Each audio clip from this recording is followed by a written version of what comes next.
Now, in chapter 1, we have here the decline of Judah, the fall of Jerusalem, and Daniel taken captive to Babylon, and his decision to be true to God. In the first 5 verses, you have the decline and fall of Jerusalem to Nebuchadnezzar of Babylon. Then you have verses 6 through 14, the decision of Daniel as one of the captives to be true to God. And then verses 15 to 21, delight of Nebuchadnezzar in the development of Daniel and his 3 friends. Now let's look at the decline and fall of Jerusalem to Nebuchadnezzar of Babylon. I'm reading now verse 1. In the 3rd year of the reign of Jehoiakim, king of Judah, came Nebuchadnezzar, king of Babylon, unto Jerusalem, and besieged it. Now Jehoiakim was placed on the throne of Judah by Pharaoh Necho to succeed his brother Jehoahaz. Both of these men were sons of Josiah, but they were both evil, although their father, as we have seen before, was a godly man, led in actually the last revival.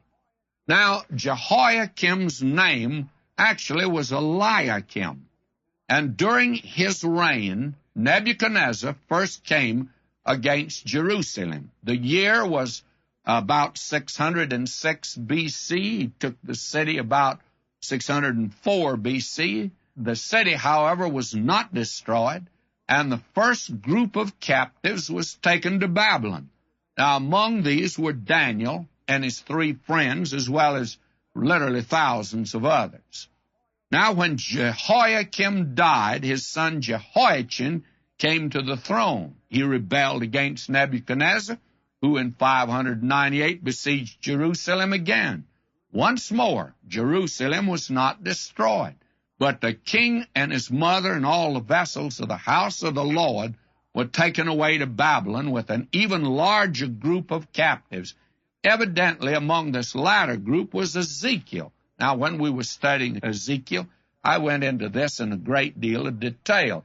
You find all of this back in 2 Kings, the 23rd chapter, and the 24th chapter.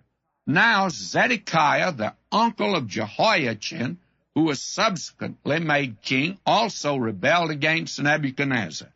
And this time Nebuchadnezzar came against the city, destroyed the temple, burned Jerusalem, and the sons of Zedekiah were slain in his presence, and then his eyes were put out.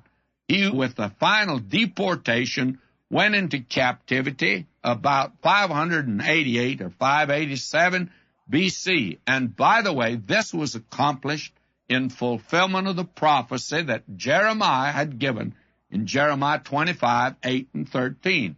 And you remember this man Jeremiah, he said that the prophets were false prophets. Jerusalem would be destroyed.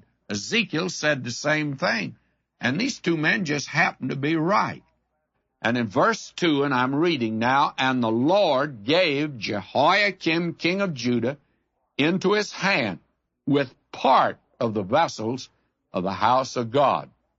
Now we find here that he took part of the vessels of the house of God, which he carried into the land of Shinar, to the house of his God.